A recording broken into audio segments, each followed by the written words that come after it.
Hello everyone, welcome to my YouTube channel UPSC with रश्मि।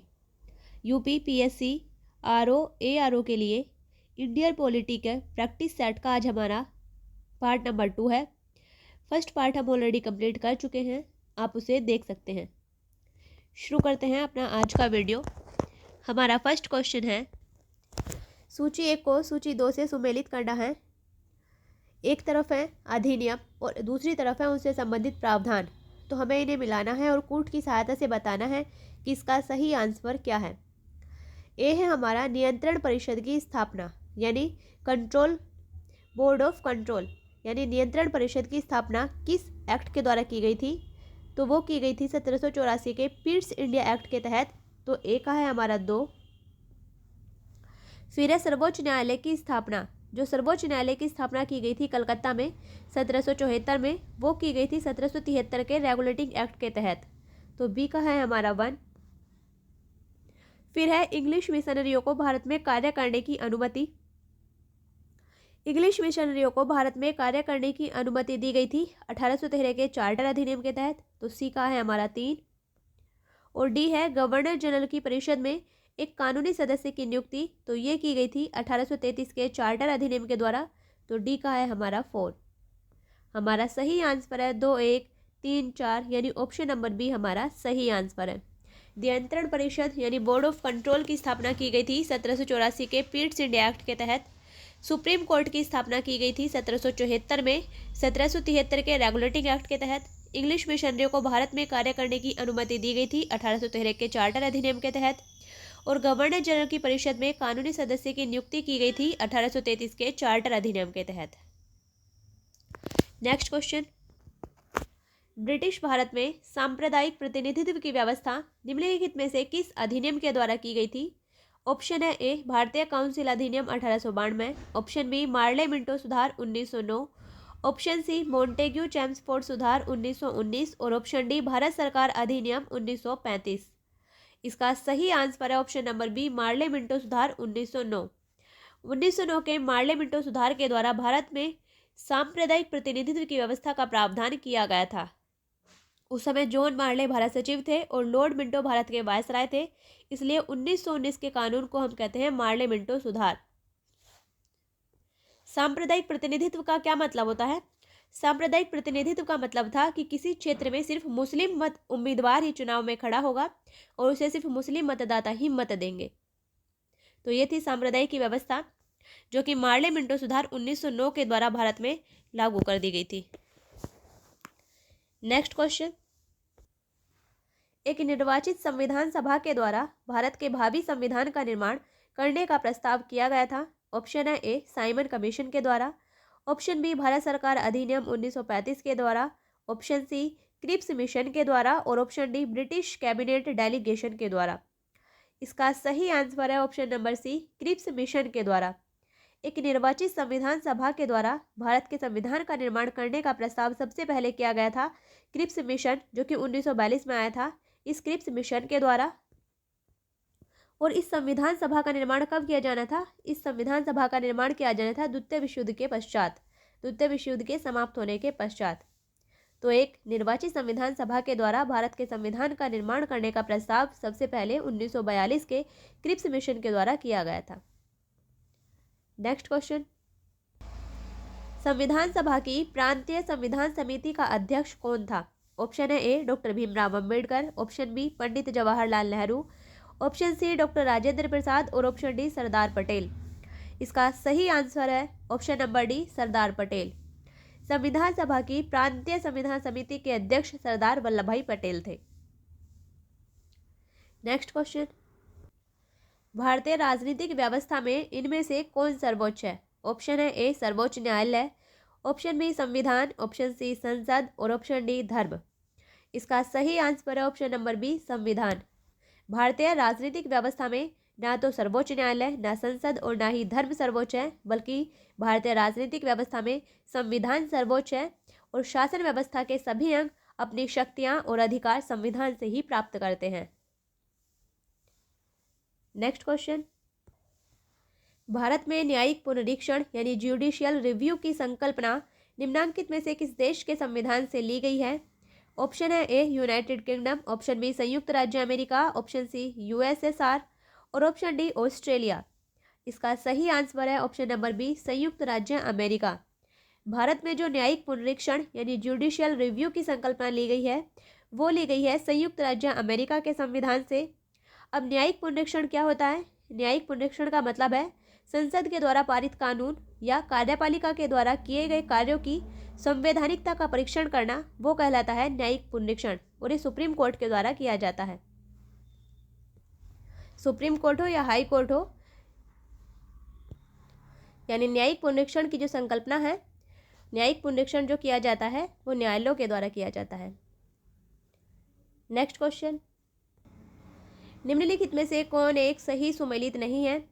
एक तरफ है प्रावधान और दूसरी तरफ है संविधान के भाग, तो इनमें से कौन सा गलत है वो हमें बताना है। ऑप्शन नंबर ए है नागरिकता। नागरिकता का वर्णन किया गया है भारतीय संविधान के भाग 2 में, तो ये बिल्कुल सही सुमेलित है। ऑप्शन बी है मौलिक अधिकार। मौलिक अधिकारों का वर्णन किया गया है संविधान के भाग 3 में, तो ये भी बिल्कुल सही सुमेलित है। ऑप्शन नंबर 3 है, मतलब ऑप्शन नंबर सी है मौलिक कर्तव्य। मौलिक कर्तव्यों का वर्णन किया गया है संविधान के भाग 4A में और इसमें दिया गया है भाग 6, तो ये गलत है और हमें गलत ही बताना है। तो इसका सही आंसर है ऑप्शन नंबर सी मौलिक कर्तव्य। मौलिक कर्तव्यों का वर्णन किया गया है संविधान के भाग 4A में। और डी है राज्य। राज्यों का वर्णन किया गया है संविधान के भाग 6 में। नेक्स्ट क्वेश्चन, मूल भारतीय संविधान में कितने भाग, अनुच्छेद और अनुसूची थी? ऑप्शन है ए 22 भाग 395 अनुच्छेद और 8 अनुसूची, ऑप्शन बी 24 भाग 450 अनुच्छेद और 12 अनुसूची, ऑप्शन सी 22 भाग 390 अनुच्छेद और 8 अनुसूची, ऑप्शन डी 24 भाग 425 अनुच्छेद और 12 अनुसूची। यानी जब संविधान लागू हुआ था तो उसमें कितने भाग, अनुच्छेद और अनुसूचियाँ थी? इसका सही आंसर है ऑप्शन नंबर ए। मूल संविधान में 22 भाग 395 अनुच्छेद और 8 अनुसूचियाँ थीं, जबकि 9वीं, 10वीं, 11वीं और 12वीं अनुसूचियों को बाद में संविधान संशोधन के द्वारा संविधान में शामिल किया गया है। तो मूल संविधान में 22 भाग 395 अनुच्छेद और 8 अनुसूचियाँ थीं, जबकि वर्तमान में 22 भाग 395 अनुच्छेद और 12 अनुसूचियाँ हैं। नेक्स्ट क्वेश्चन, भारतीय संविधान की निम्न दी गई अनुसूचियों में से कौन सी एक राज्यों के नामों की सूची और उनके राज्य क्षेत्रों का ब्यौरा देती है? ऑप्शन है ए पहली, ऑप्शन बी दूसरी, ऑप्शन सी तीसरी और ऑप्शन डी चौथी। इसका सही आंसर है ऑप्शन नंबर ए पहली। जो हमारे संविधान की पहली अनुसूची है वो भारतीय राज्यों के नामों की सूची और उनके राज्य क्षेत्रों का ब्यौरा देती है। नेक्स्ट क्वेश्चन, भारत के संविधान के निर्माताओं का मत निम्नलिखित में से किस में प्रतिबिंबित होता है? ऑप्शन है ए उद्देशिका, ऑप्शन बी मूल अधिकार, ऑप्शन सी राज्य के नीति निदेशक तत्व और ऑप्शन डी मूल कर्तव्य। यानी संविधान निर्माताओं का मत हमें किस में दिखाई देता है? इसका सही आंसर है ऑप्शन नंबर ए उद्देशिका, यानी प्रियम्बल। जो उद्देशिका है वो भारत के संविधान निर्माताओं की मन स्थिति को समझने की एक कुंजी है, तो हमें भारत के संविधान निर्माताओं का मत उद्देशिका में प्रतिबिंबित होता है। नेक्स्ट क्वेश्चन, भारत की संप्रभुता के संबंध में निम्नलिखित में से कौन सा कथन सही है? इसमें 2 कथन दिए गए हैं, तो हमें इनका कूट का उपयोग करके हमें बताना है कि इन दोनों कथनों में से भारत की संप्रभुता के बारे में कौन सा सही है। कथन नंबर 1 है भारत राष्ट्रमंडल का सदस्य है, तो ये बिल्कुल सही है, भारत राष्ट्रमंडल का सदस्य है। कथन नंबर 2 है राष्ट्रमंडल की सदस्यता के कारण भारत की संप्रभुता कम हो जाती है, ये कथन गलत है।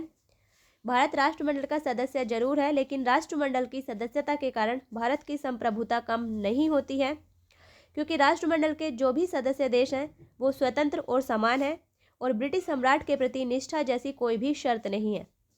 तो इसलिए इसका सही आंसर है केवल एक सही है, यानी ऑप्शन नंबर ए हमारा सही है, केवल एक सही है। नेक्स्ट क्वेश्चन, भारत शासन द्वारा राजकीय चिन्ह यानी स्टेट एम्बलम कब से अंगीकृत यानी एडॉप्ट किया गया था? ऑप्शन है ए 15 अगस्त 1948, ऑप्शन बी 2 अक्टूबर 1947, ऑप्शन सी 26 जनवरी 1948 और ऑप्शन डी 26 जनवरी 1950। इसका सही आंसर है ऑप्शन नंबर डी 26 जनवरी 1950। भारत शासन के द्वारा राजकीय चिन्ह जो है हमारा अशोक स्तंभ की शीर्ष अनुकृति, उसे राजकीय चिन्ह अंगीकृत किया गया था 26 जनवरी 1950 को। नेक्स्ट क्वेश्चन, संविधान के प्रथम अनुच्छेद के अनुसार भारत है। ऑप्शन है ए राज्यों का समूह, ऑप्शन बी राज्यों का फेडरेशन, ऑप्शन सी राज्यों का कन्फेडरेशन और ऑप्शन डी राज्यों का यूनियन। तो संविधान का जो प्रथम अनुच्छेद है यानी प्रथम आर्टिकल है वो कहता है कि India that is Bharat shall be a union of state, यानी भारत अर्थात इंडिया राज्यों का एक संघ होगा। तो संविधान के प्रथम अनुच्छेद के अनुसार भारत है राज्यों का एक यूनियन, यानी ऑप्शन नंबर डी इसका सही आंसर है। India that is Bharat shall be a union of state. तो इसका सही आंसर है यूनियन ऑफ स्टेट, यानी राज्यों का यूनियन। नेक्स्ट क्वेश्चन, भारतीय संविधान के कौन से अनुच्छेद नागरिकता से संबंधित हैं? ऑप्शन है ए अनुच्छेद 3 से 10, ऑप्शन बी अनुच्छेद 4 से 11, ऑप्शन सी अनुच्छेद 5 से 11, ऑप्शन डी अनुच्छेद 6 से 11। इसका सही आंसर है ऑप्शन नंबर सी अनुच्छेद 5 से 11। हमारे संविधान में आर्टिकल 5 से लेकर 11 तक नागरिकता से संबंधित प्रावधान किए गए हैं और नागरिकता का वर्णन भारतीय संविधान के भाग 2 में किया गया है। नेक्स्ट क्वेश्चन, निम्नलिखित में से कौन सा एक सही है? यहाँ 4 कथन दिए गए हैं, हमें इनमें से बताना है कि इनमें से कौन सा सही है। ऑप्शन है ए भारतीय संविधान में मूल अधिकारों को शामिल करने के लिए नेहरू रिपोर्ट 1928 ने समर्थन किया था। ऑप्शन नंबर बी है भारत सरकार अधिनियम 1935 ने मूल अधिकारों को प्रश्रय दिया था। ऑप्शन सी अगस्त प्रस्ताव 1940 ने मूल अधिकार शामिल किए थे और ऑप्शन डी है क्रिप्स मिशन 1942 ने मूल अधिकारों को प्रश्रय दिया था। इसका सही आंसर है ऑप्शन नंबर ए भारतीय संविधान में मूल अधिकारों को शामिल करने के लिए नेहरू रिपोर्ट 1928 ने समर्थन किया था। जो 1928 की नेहरू रिपोर्ट थी उसमें मूल अधिकार, नागरिकों के लिए मूल अधिकारों का भी वर्णन किया गया था। तो भारतीय संविधान में मूल अधिकारों को शामिल करने के लिए 1928 की नेहरू रिपोर्ट ने समर्थन किया था। ये कथन इसमें सही है। नेक्स्ट क्वेश्चन, निम्नलिखित में से कौन एक राज्य के नीति निर्देशक सिद्धांतों का उद्देश्य नहीं है? ऑप्शन है ए एक कल्याणकारी राज्य की स्थापना करना, ऑप्शन बी सामाजिक आर्थिक न्याय को सुनिश्चित करना, ऑप्शन सी एक धार्मिक राज्य की स्थापना करना, ऑप्शन डी एक धर्मनिरपेक्ष राज्य की स्थापना करना। इनमें से हमें बताना है कि कौन सा राज्य के नीति निर्देशक सिद्धांतों का उद्देश्य नहीं है। तो जो ऑप्शन नंबर ए है एक कल्याणकारी राज्य की स्थापना करना, ये राज्य के नीति निर्देशक सिद्धांतों का उद्देश्य है, तो ये कथन नहीं हो सकता है, यानी ये कथन राज्य के नीति निर्देशक सिद्धांतों के उद्देश्य के अकॉर्डिंग बिल्कुल सही है। ऑप्शन बी है सामाजिक आर्थिक न्याय को सुनिश्चित करना, ये भी बिल्कुल सही है। ऑप्शन सी है एक धार्मिक राज्य की स्थापना करना, तो ये गलत है। नीति निर्देशक तत्वों का उद्देश्य कहीं भी एक धार्मिक राज्य की स्थापना करना नहीं है। तो हमारा सही आंसर है ऑप्शन नंबर सी, क्योंकि हमें गलत ही बताना है। और ऑप्शन डी है एक धर्मनिरपेक्ष राज्य की स्थापना करना, ये भी नीति निर्देशक सिद्धांतों का उद्देश्य है। नेक्स्ट क्वेश्चन, निम्नलिखित में से किसकी संस्तुति पर भारतीय संविधान में मूल कर्तव्य शामिल किए गए थे? ऑप्शन है ए बलवंत राय मेहता समिति, ऑप्शन बी अयंगर समिति, ऑप्शन सी स्वर्ण सिंह समिति और ऑप्शन डी ठक्कर समिति। इसका सही आंसर है ऑप्शन नंबर सी स्वर्ण सिंह समिति। जो भारतीय संविधान में मूल कर्तव्य शामिल किए गए हैं वो सरदार स्वर्ण सिंह समिति की सिफारिशों पर शामिल किए गए थे और मूल कर्तव्य को भारतीय संविधान में शामिल किया गया था 42वें संविधान संशोधन अधिनियम 1976 के द्वारा। वर्तमान में हमारे मूल कर्तव्य कितने हैं? वर्तमान में हमारे मूल कर्तव्य हैं 11। नेक्स्ट क्वेश्चन, किस अधिनियम के द्वारा ब्रिटिश संसद ने चाय, और चीन के साथ व्यापार को छोड़कर ईस्ट इंडिया कंपनी के भारत के साथ व्यापारिक एक अधिकार को समाप्त कर दिया था? ऑप्शन है ए 1813 का चार्टर अधिनियम, ऑप्शन बी 1833 का चार्टर अधिनियम, ऑप्शन सी 1853 का चार्टर अधिनियम और ऑप्शन डी 1873 का चार्टर अधिनियम। इसका सही आंसर है ऑप्शन नंबर ए 1813 का चार्टर अधिनियम। 1813 के चार्टर अधिनियम के द्वारा ब्रिटिश संसद ने चाय और चीन के साथ व्यापार को छोड़कर ईस्ट इंडिया कंपनी के भारत के साथ व्यापारिक एक अधिकारों को समाप्त कर दिया था, जबकि 1833 के चार्टर अधिनियम के द्वारा संपूर्ण व्यापारिक एक अधिकार, जो ईस्ट इंडिया कंपनी के व्यापारिक एक अधिकार थे, उन्हें संपूर्ण व्यापारिक एक अधिकारों को समाप्त कर दिया गया था। तो इसका सही आंसर है ऑप्शन नंबर ए। नेक्स्ट क्वेश्चन, किस अधिनियम ने भारतवासियों को अपने देश के प्रशासन में कुछ हिस्सा लेना संभव बनाया? ऑप्शन है A charter act 1833, option B charter act 1853, option C government of India act 1858 और option D Indian council act 1861। इसका सही आंसर है option number A charter act 1833। 1833 के चार्टर एक्ट ने भारतवासियों को अपने देश के प्रशासन में कुछ हिस्सा लेना संभव बनाया था। क्यों? क्योंकि 1833 के चार्टर एक्ट की एक धारा थी 87। 1833 के चार्टर एक्ट की धारा थी 87, जो कि सबसे महत्वपूर्ण धारा थी। इस धारा में कहा गया था कि किसी भी भारतीय को या क्राउन की देशज प्रजा को धर्म, जन्म स्थान, वंशानुक्रम, वर्ण या इनमें से किसी भी आधार पर सरकारी सेवा के लिए अयोग्य नहीं समझा जाएगा। और फिर भविष्य में यही धारा राजनीतिक प्रशासन में भारतीयों की भागीदारी में सहायक साबित हुई थी। तो इसका सही आंसर है ऑप्शन नंबर ए। नेक्स्ट क्वेश्चन, भारत का संघीय न्यायालय निम्नलिखित में से किस वर्ष में स्थापित किया गया था? ऑप्शन है A 1935, option B 1937, option C 1946, option D 1947। इसका सही आंसर है ऑप्शन नंबर बी 1937। जो भारत का संघीय न्यायालय है वो 1 अक्टूबर 1937 को स्थापित किया गया था भारत शासन अधिनियम 1935 के तहत, और इसके प्रथम मुख्य न्यायाधीश थे sir Maurice Gwyer. Next question, cabinet mission योजना जो कि 1946 में भारत आया था, कैबिनेट मिशन योजना के अंतर्गत संविधान निर्मात्री परिषद में प्रत्येक प्रांत को आवंटित सदस्य संख्या निर्धारित करने के लिए एक प्रतिनिधि कितनी जनसंख्या के अनुपात में था? ऑप्शन है ए 8 लाख व्यक्ति, ऑप्शन बी 10 लाख व्यक्ति, ऑप्शन सी 12 लाख व्यक्ति और ऑप्शन डी 15 लाख व्यक्ति। इसका सही आंसर है ऑप्शन नंबर बी 10 लाख व्यक्ति। जो हमारी संविधान निर्मात्री परिषद थी यानी संविधान सभा थी, उसके जो सदस्य थे जो उनका निर्वाचन किया गया था, उनमें एक प्रतिनिधि 10 लाख व्यक्तियों पर चुना गया था, यानी प्रति प्रतिनिधि 10 लाख व्यक्तियों का प्रतिनिधित्व करता था। नेक्स्ट क्वेश्चन, भारतीय संविधान सभा की प्रारूप समिति के अध्यक्ष कौन थे?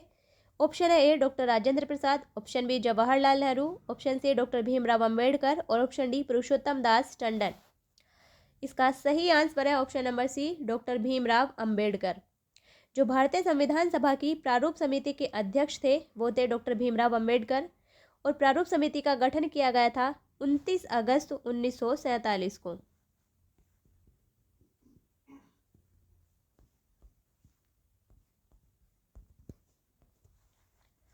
नेक्स्ट क्वेश्चन, भारत की संघात्मक व्यवस्था निम्नलिखित में से किस देश से संबंधित है? हमारी जो संघीय व्यवस्था है वो किस देश से प्रेरित है? ऑप्शन है A Canada, option B United Kingdom, option C संयुक्त राज्य अमेरिका और option D Ireland.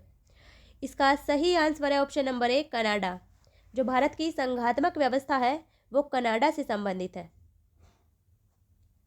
Next question, हमारे संविधान के किस भाग में 3 सोपानों में पंचायतें बनाने की परिकल्पना की गई है? ऑप्शन है ए भाग 9, ऑप्शन बी भाग 10, ऑप्शन सी भाग 11, ऑप्शन डी भाग 12। इसका सही आंसर है ऑप्शन नंबर ए भाग 9। हमारे संविधान के भाग 9 में 3 सोपानों में पंचायतें बनाने की परिकल्पना की गई है, यानी संविधान का भाग 9 पंचायतों से संबंधित है। नेक्स्ट क्वेश्चन, वित्त विधेयकों के बारे में विशेष उपबंध किस अनुच्छेद के अंतर्गत किया गया है? ऑप्शन है ए अनुच्छेद 117, ऑप्शन बी अनुच्छेद 119, ऑप्शन सी अनुच्छेद 121 और ऑप्शन डी अनुच्छेद 123। इसका सही आंसर है ऑप्शन नंबर ए अनुच्छेद 117। जो हमारे संविधान का आर्टिकल 117 है उसमें वित्त विधेयकों के बारे में विशेष प्रावधान किए गए हैं। ये था हमारा आज का वीडियो जिसमें हमने इंडियन पॉलिटी से रिलेटेड क्वेश्चन डिस्कस किए हैं। अगर आपने पहला पार्ट नहीं देखा है तो देख लीजिए। फिर मिलते हैं नेक्स्ट वीडियो में। तब तक के लिए बेस्ट ऑफ लक।